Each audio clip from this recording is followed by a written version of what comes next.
My name is Elizabeth Sterling. For 40 years, I was an appraiser of rare antique jewelry, a woman whose life was dedicated to discerning the authentic from the counterfeit.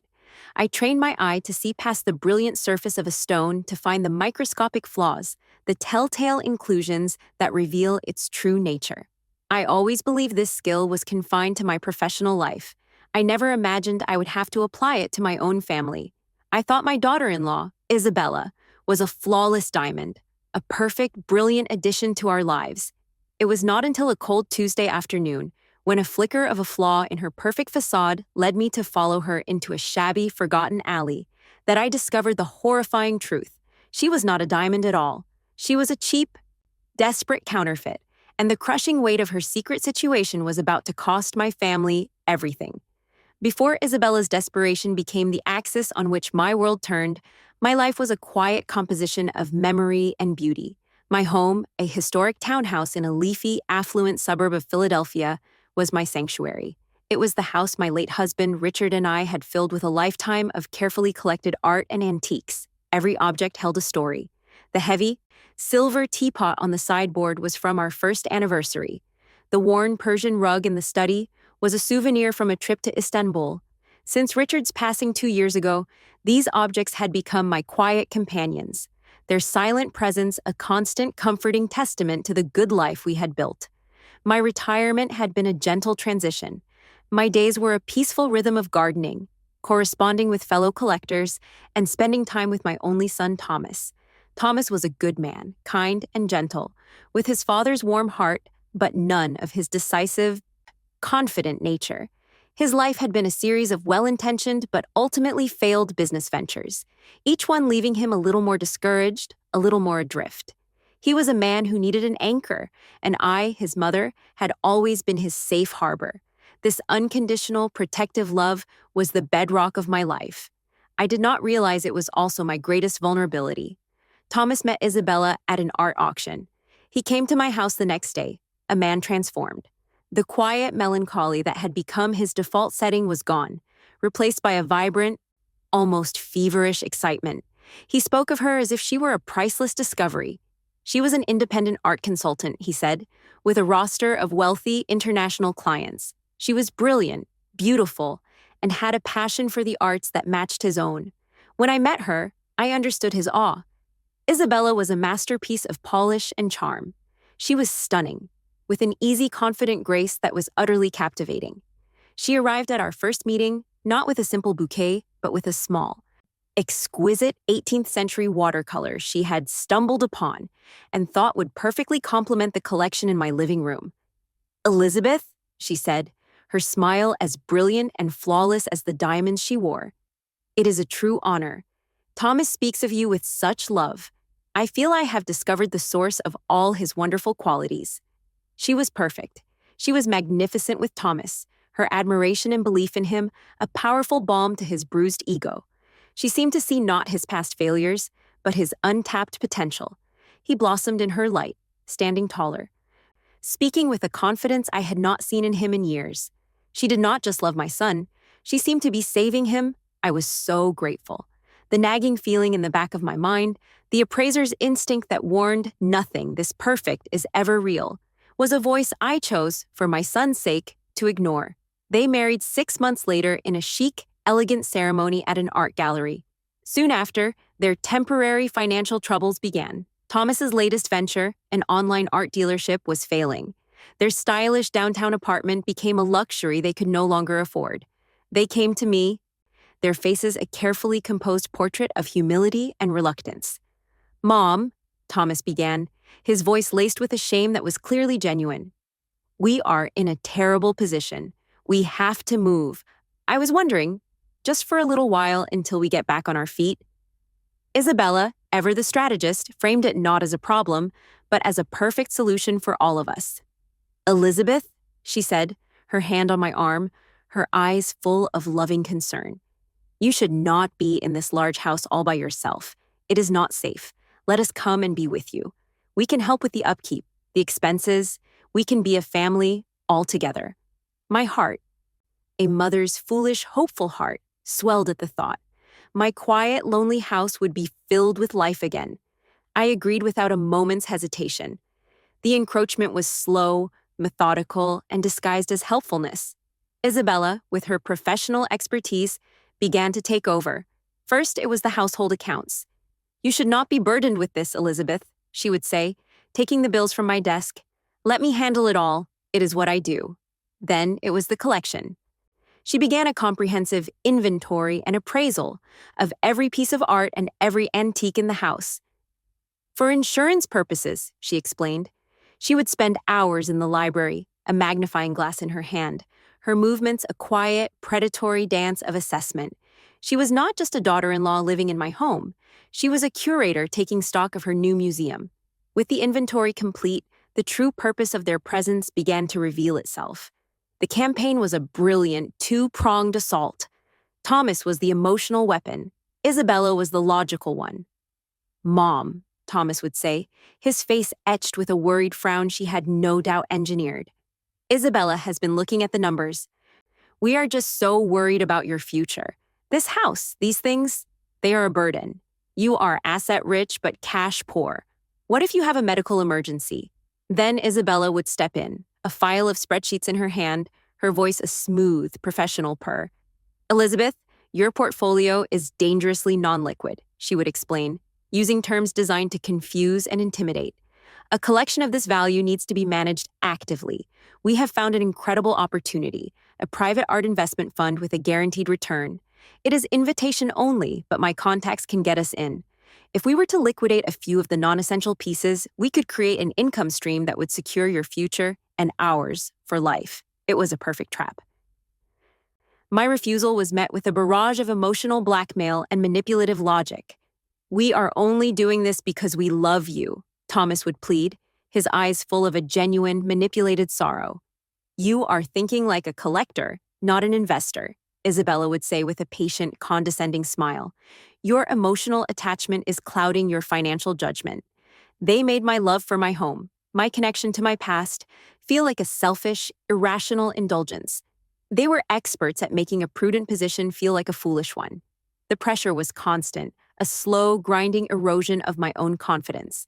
Despite their flawless performance, I began to notice small, almost imperceptible cracks in Isabella's perfect facade.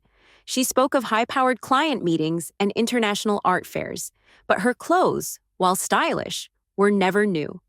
The beautiful designer handbag she carried was showing signs of wear at the corners. She would take calls in the garden, her voice a low, urgent, and often angry murmur, her back turned to the house. The first concrete sign of their desperation came in the form of a small, exquisite Fabergé egg that had been in my husband's family for generations. It was my most treasured possession. One morning, it was gone from its place on the mantelpiece. I was frantic. We searched the house. "Oh, Elizabeth," Isabella said, her voice dripping with a pity that felt suddenly false. "I'm sure it will turn up. You have been so forgetful lately. You probably just put it somewhere for safekeeping and forgot." The gaslighting was a subtle poison.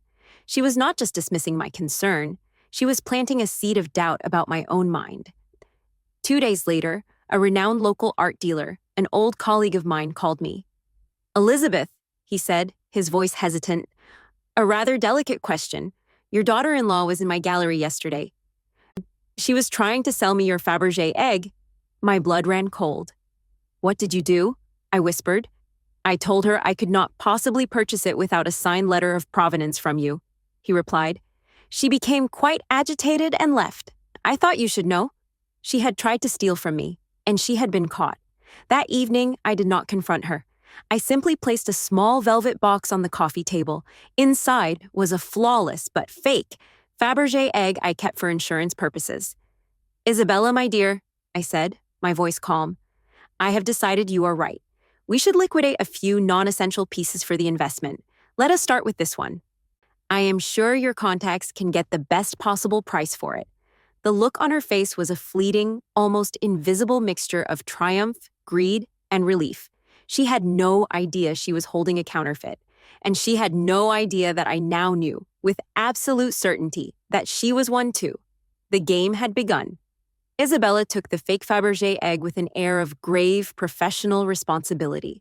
"I have a private collector in Zurich who has been searching for a piece like this for years," she said, her voice a low, confidential hum. "I will handle this with the utmost discretion. The proceeds will be the seed money for our new family investment fund." She was gone for 2 days. During that time, a strange, almost cheerful atmosphere settled over the house. Thomas was buoyant, his face alight with a hopeful, boyish excitement. He spoke of the future, of the success that was finally within his grasp, all thanks to Isabella. He was a man who had bought a lottery ticket and was already spending the winnings in his head. To him, I was no longer an obstacle, but a cherished partner in their new venture. His sudden, effusive affection was more painful to me than his previous neglect. Isabella returned on a Tuesday evening, and her entrance was a masterful piece of theater. She was glowing, triumphant. She did not just walk into the living room, she made an entrance, holding a leather-bound folder like a trophy. "Success," she announced, her smile dazzling. "The collector was ecstatic. The sale was finalized this morning." She opened the folder and presented me with a document. It was a crisp, official-looking bank statement for a newly opened account, the Sterling Family Trust, and on the balance line was a single, beautiful, impossible number, $250,000. "The wire transfer just cleared," she said, her voice ringing with victory. "This, Elizabeth, is the beginning of our new life." I looked at the statement. It was a flawless forgery. The bank's logo was perfect, the typography correct. It was a masterpiece of deceit. The $250,000 did not exist. It was a ghost, a phantom conjured to convince me that her financial genius was real and that the liquidation of my other, far more valuable assets was a brilliant and necessary next step. I looked at my son, Thomas, who was staring at the paper with tears in his eyes, his face a mask of pure, unadulterated gratitude for his brilliant wife. He saw a miracle. I saw the bait in a much larger, more dangerous trap. "That is wonderful news, my dear," I said, my voice a perfect imitation of a relieved and impressed old woman. "You truly are a marvel." With her success in selling the egg now established as fact, Isabella's campaign for the real prize, the house, intensified with a ruthless, desperate urgency. My home was no longer discussed as a possibility. Its sale was now presented as the obvious, inevitable next step in their brilliant financial strategy. "Elizabeth, you saw what I could do with one small decorative object," she would say, her tone a mixture of loving patience and professional authority. "That was just the seed. The house is the real capital. Imagine the returns we could generate with that kind of liquidity. We would not just be comfortable, we would be wealthy. Thomas would never have to worry about a failed business again. You would have a full-time staff to care for you. It is the logical conclusion." The gaslighting, which had once been subtle, now became overt and relentless. My reluctance to sell my home, the very heart of my life and my memories, was framed as a sign of my own cognitive decline. "I understand you are emotional about this," she would say, her hand on my arm in a gesture of false sympathy. "But you are not thinking clearly, Elizabeth. Your grief over Richard is clouding your judgment. You are becoming paranoid, unable to see the incredible opportunity right in front of you. You are letting your sentimentality jeopardize this family's future." She was a master at twisting reality. My prudence was paranoia. My love for my home was a symptom of an unstable mind. She was not just trying to convince me, she was building a case against my own sanity, a case she could present to my son and to the world to justify her actions. I knew I was losing the battle of wills with Isabella. Her energy and her relentless manipulative logic were like a tide, and I was an aging seawall, with new cracks appearing every day. I decided I had to appeal to my son. I had to believe that the kind, gentle boy I had raised was still in there, buried beneath the layers of his wife's ambition. I waited for a rare moment when Isabella was out at a client meeting. I found Thomas in the garden, a place he now rarely visited. "Thomas," I began, my voice quiet, my heart pounding. "We need to talk. About Isabella. About the egg." He smiled, a warm, genuine smile. "I know, Mom. Is she not incredible? $250,000. Just like that." I took a deep breath. "Thomas, the egg she sold was a fake. It was a porcelain replica. It is worth, at most, a few $100s. The real one is still safely in the vault. The bank statement she showed us. It is a forgery. The money is not real." The smile vanished from his face. He stared at me, his expression shifting from confusion to disbelief, and then to a cold, hard anger that I had never seen from him before. "What are you talking about?" he said, his voice low and tight. "She is lying to us, Thomas," I pleaded, my voice breaking. "She tried to sell the real egg first. Mr. Carmichael called me. He refused to buy it. This is a con, a trick to get us to agree to sell the house." He shook his head, a look of profound, pitying disappointment on his face. "I cannot believe this," he whispered. "I cannot believe you are doing this." "Doing what?" I cried. "I am trying to protect you." "No, you are not," he shot back, his voice rising. "You are trying to sabotage us. You are so jealous of her, so terrified of me finally becoming successful, that you are making up these insane, paranoid fantasies. Isabella warned me you might do this. She said your grief and your loneliness were making you possessive. I did not want to believe her." The words were a physical blow. She had warned him. She had anticipated my every move. She had inoculated him against the truth, framing my sanity as the enemy. "She is the best thing that has ever happened to me, Mom," he said, his voice thick with a righteous, wounded anger. "She is building a future for us, and I will not let you tear her down because you are old and lonely and stuck in the past." He turned and walked away, leaving me standing alone in the garden, my heart shattered into 1,000 pieces. It was not just about the money anymore. I had lost my son. He had made his choice. And he had chosen her. The emotional betrayal by my son was the final blow that broke my will. I had no allies left. My own child now believed I was a jealous, paranoid old woman. What was the point of fighting? I was exhausted, heartbroken, and utterly, completely alone. They came to me 2 days later.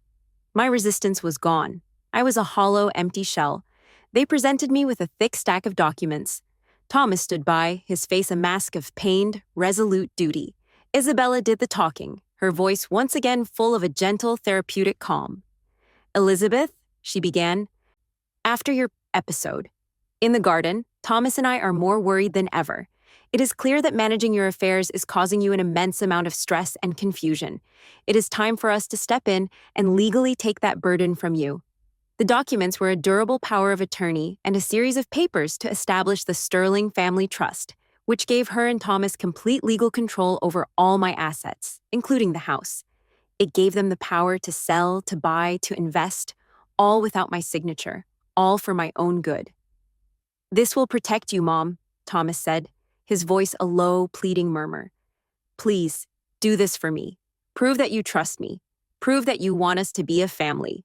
It was a final, cruel twist of the knife, asking me to prove my trust at the very moment I knew I had been so completely betrayed. But what choice did I have? To refuse would be to confirm their narrative, to give them the ammunition they needed to pursue a legal conservatorship, a public, humiliating declaration of my incompetence. With a hand that felt like it belonged to a stranger, I signed the papers. I signed away my home, my fortune, my independence. The appraiser in me, the woman who had spent a lifetime judging value, had just declared her own life worthless. The atmosphere in the house changed overnight. With the legal documents signed, the performance was over. Isabella's warmth vanished, replaced by a cool, efficient, and undisguised authority. She was no longer a guest or even a daughter-in-law. She was the administrator of my life, and I was her most troublesome asset. Thomas was a ghost. He avoided my eyes, his face a constant mask of guilt and misery. He had gotten what he wanted, but he had lost his soul in the process, and I think, in some small buried part of him, he knew it. The house, my beautiful sanctuary, no longer felt like my own. It was a property, an asset waiting to be liquidated. Isabella was on the phone constantly with real estate agents and bankers, her conversations open and brazen, as if I were not even in the room. I was a prisoner in my own home, a powerless spectator to the systematic dismantling of my own life. The pain of it was a constant, physical ache, a weight on my chest that made it difficult to breathe. But worse than the pain was the doubt. Had I been wrong? Was Thomas right? Was I just a bitter, lonely old woman, so lost in my own grief that I had imagined a conspiracy where there was only kindness? Isabella's lies had been so masterful, so total, that even with the evidence of my own eyes, I began to question my own reality. The world she had constructed was so strong, so confident, that it was my own mind that felt like the counterfeit. I would sit for hours in Richard's study, surrounded by the art and antiques that were about to be sold, and I would feel a profound, hopeless despair wash over me. I had lost my husband, I had lost my son, and now I had lost myself. I was at the absolute bottom, a lonely ghost in a house that was no longer a home, with no hope and no fight left in me. I was a ghost in my own home, a silent spectator to the cheerful, bustling dismantling of my life. The for sale sign on the lawn was a daily torment, a public declaration of my surrender. My son Thomas, when he looked at me at all, did so with a pained, guilty pity. Isabella, on the other hand, was radiant. With my legal and emotional submission secured, she was in her element, a triumphant queen presiding over her new domain. She was on the phone constantly, her voice a smooth, confident purr as she spoke with bankers, real estate agents, and her mysterious art world contacts. I had retreated into a gray, numb despair. The doubt she had so expertly planted had taken root, and on my darkest days, I would truly wonder if they were right. If I was just a bitter, confused old woman, unable to accept my son's new happiness. But even in the deepest fog, the appraiser's eye, the part of me trained to spot the flaw in the flawless gem, was still working. I began to notice a pattern, a strange inconsistency in Isabella's perfect, glamorous life. Every Tuesday afternoon, like clockwork, she would undergo a strange transformation. The elegant designer clothes would be replaced by simple, almost shabby jeans and a plain sweater. The expensive leather handbag would be swapped for a worn canvas tote. Her confident, radiant demeanor would be replaced by a tense, frayed anxiety. "I am just heading to a private restoration workshop," she would say breezily if I asked.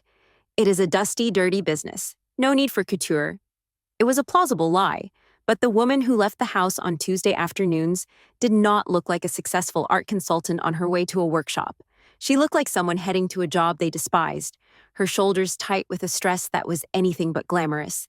It was a tiny, dissonant note in her perfect symphony, a flicker of a flaw in the diamond. And one Tuesday, driven by a powerful, unexplainable instinct to finally see the truth beneath the brilliant surface, I decided to follow her. I waited until her car had pulled out of the driveway. Then I called a taxi, my heart pounding with a mixture of fear and a strange, exhilarating sense of purpose. "Follow that car," I said, the words feeling ridiculous like a line from an old movie.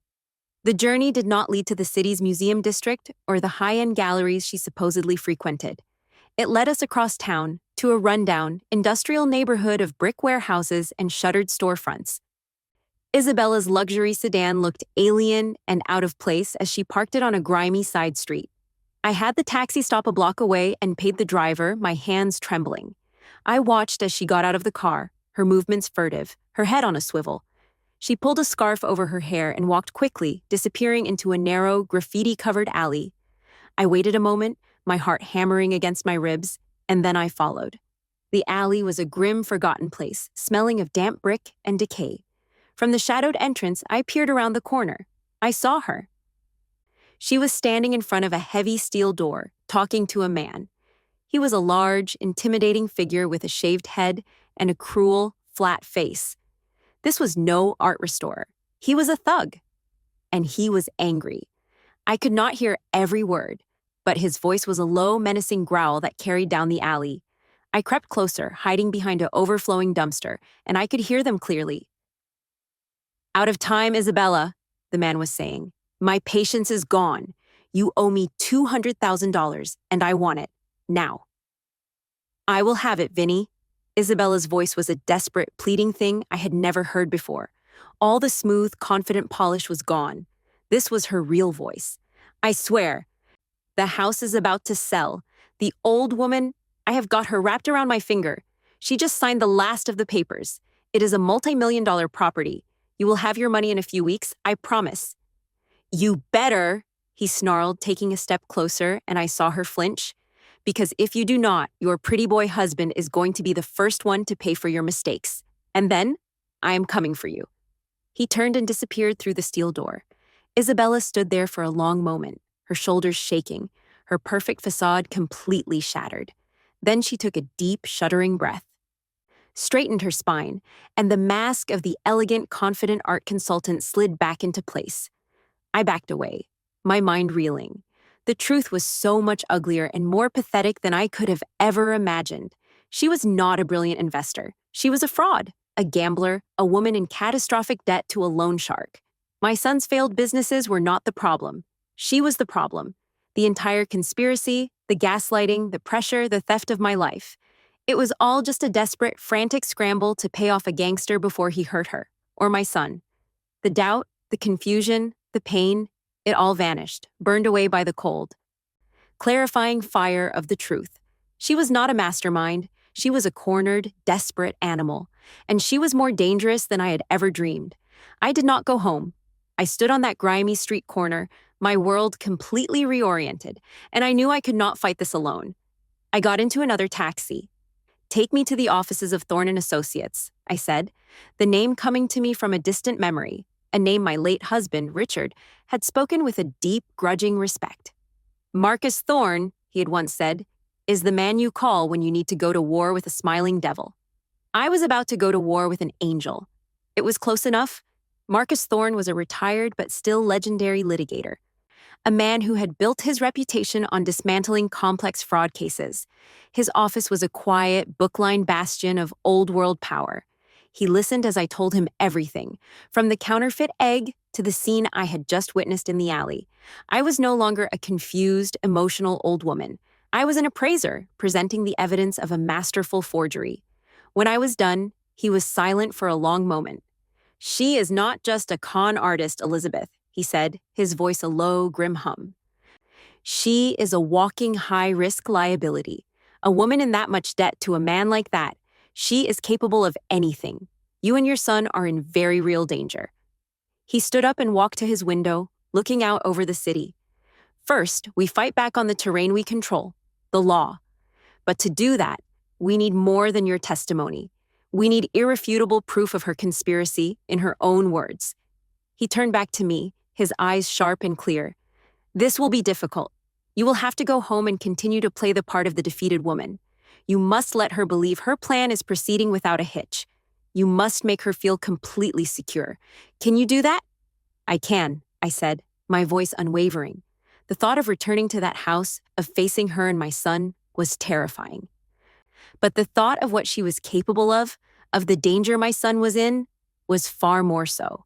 The grieving widow was gone. The operative had just been activated. Returning to the house that evening was like stepping onto a stage for the most important role of my life. I was no longer a participant in the tragedy. I was an undercover agent, a spy in my own home. I resumed my performance as the broken, compliant mother with a new secret purpose.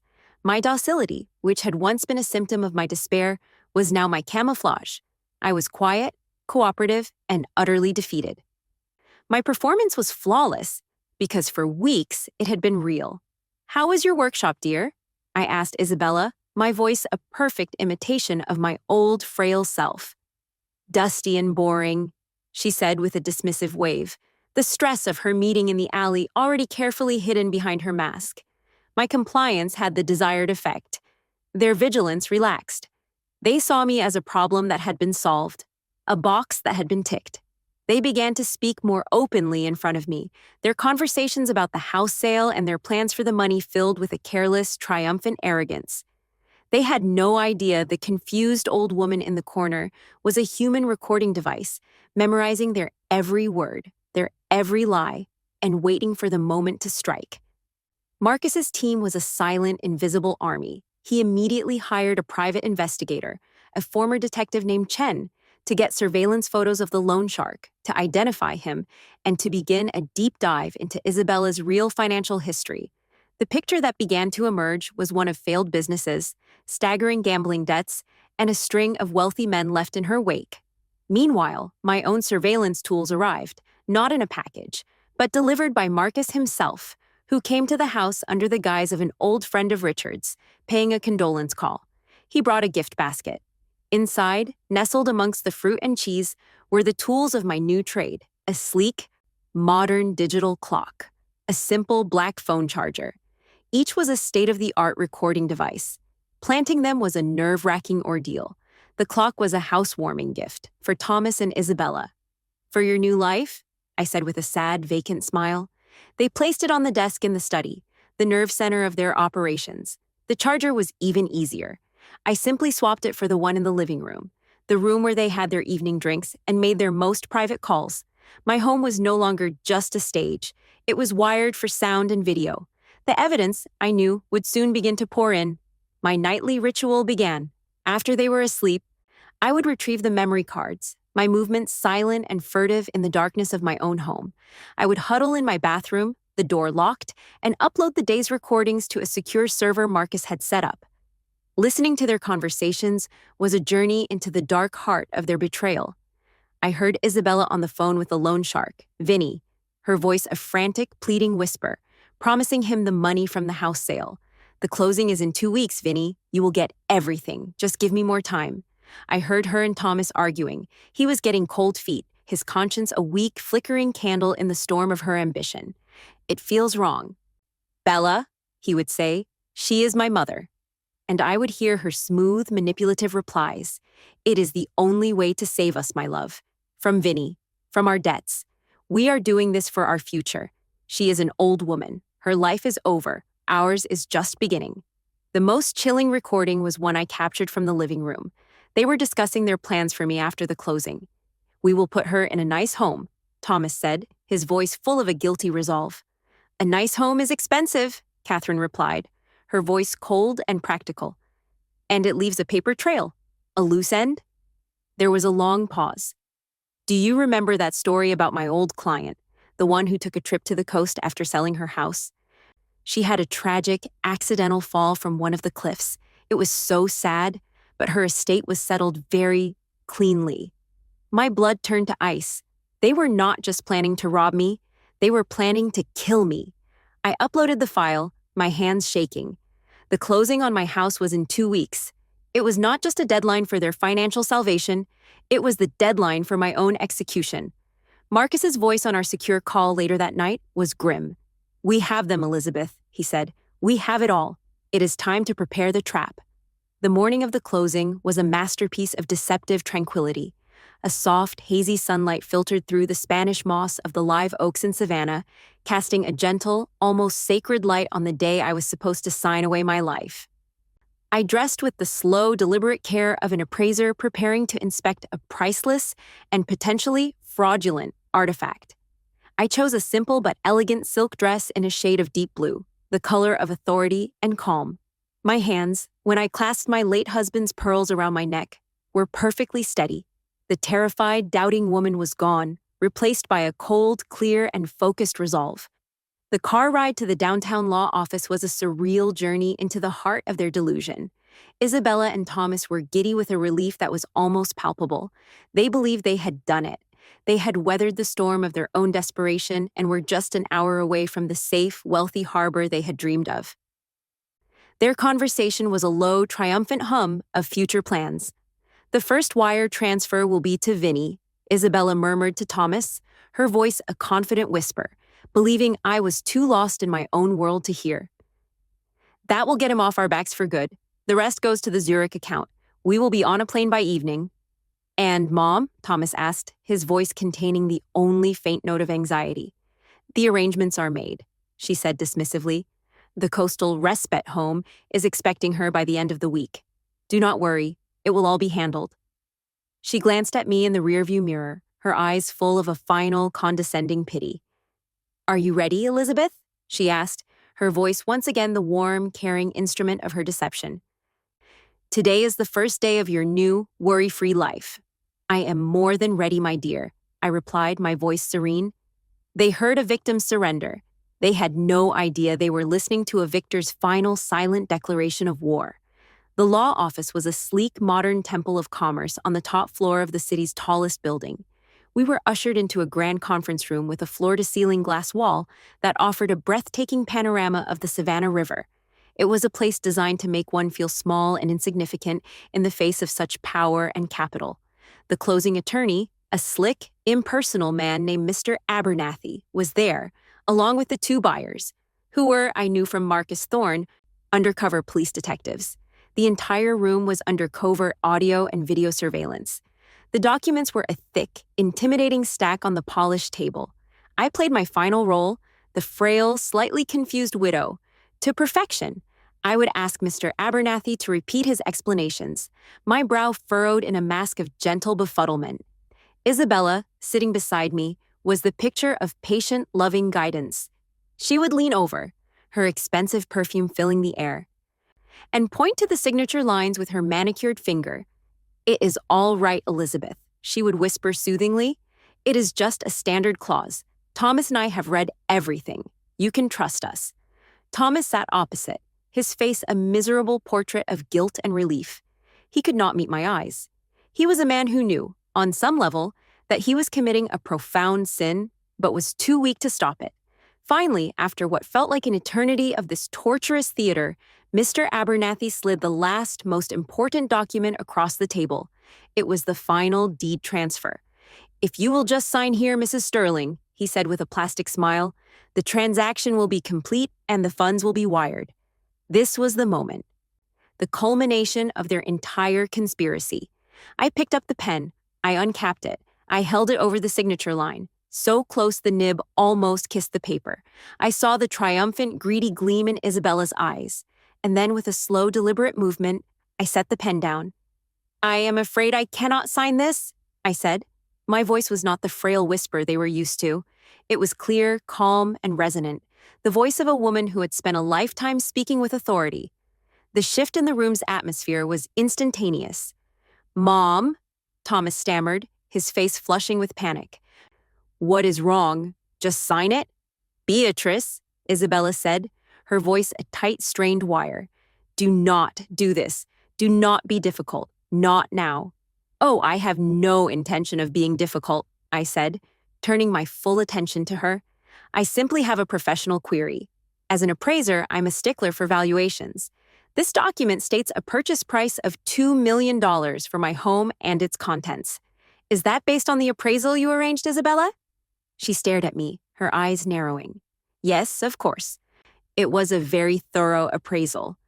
"Was it?" I asked, a cold smile touching my lips. "Because my own independent appraisal, conducted by a certified expert, values this house and the authenticated antique collection within it at over $5 million. It seems you are not just trying to sell my house, you are trying to steal it from me at a 60% discount. A rather clumsy move for such a sophisticated connoisseur." The color drained from her face. "It reminds me of your other valuations," I continued, my voice relentless.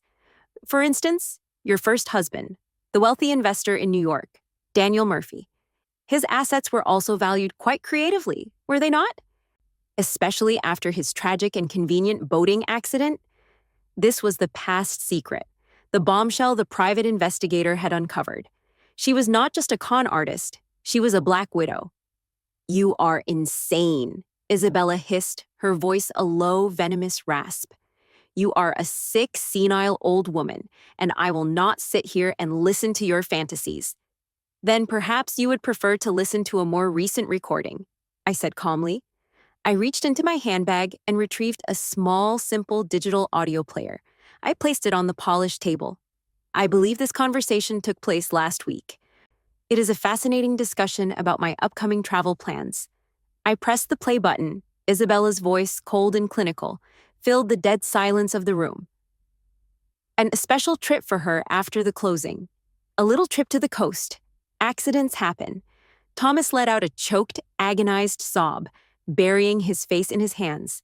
He had been an accomplice to theft, but the sound of his wife's voice so calmly plotting his mother's murder was a truth his weak soul could not bear. At the sound of her own recorded words, Isabella finally, completely broke. The sophisticated mask shattered, revealing the cornered, feral animal beneath. In a single, explosive movement, she lunged across the table, not at me, but at the audio player, her hands clawing, desperate to smash it, to silence the tiny digital witness to her crimes. It was a pathetic, frantic scramble, but before her fingers could even touch it, the conference room door burst open. Marcus Thorne stood in the doorway, flanked by two grim-faced police detectives. The two buyers at the table stood up, revealing the badges clipped to their belts. "It is over, Isabella," Marcus said, his voice calm and final. "You are under arrest for conspiracy to commit murder, wire fraud, and for the murder of Daniel Murphy in the state of New York." The struggle was over. The collapse had just begun. "This is her fault," Isabella shrieked, a wild, cornered look in her eyes as she pointed a trembling finger at me. "The old woman drove me to it." Thomas, completely broken, looked up, his face a mess of tears and self-loathing. He turned on his wife, his voice a raw scream of betrayal. "You lied to me. You told me it was just about the money. You were going to kill my mother. You are a monster." Their ugly, desperate chorus of mutual blame was still echoing in the room as the detectives cuffed them and led them away. Marcus Thorne walked over to the table. He picked up the unsigned deed, tore it cleanly in half, and placed the pieces in front of me. "I believe this is the final appraisal, Elizabeth," he said with a small, respectful smile. "Counterfeit." I looked at the torn paper, a symbol of my victory. I had lost my son, but I had saved my life, and I had finally, after a long and terrible examination, exposed the fatal flaw in the flawless diamond. The chaos of the conference room was a flash flood, a sudden, violent, and cleansing storm.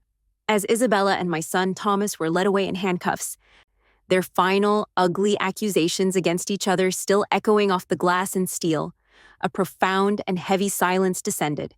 The room was a tableau of their ruin. The unsigned documents, the overturned chair, the small audio player sitting on the table like a silent, victorious judge. My lawyer, Marcus Thorne, guided me through the blur that followed. The police detectives were kind, respectful. I gave my statement, my voice as steady and precise as if I were describing the provenance of a Georgian necklace. The appraiser in me had taken over, presenting the cold, hard facts of the fraud I had uncovered. Returning to my house that evening was the strangest homecoming of my life.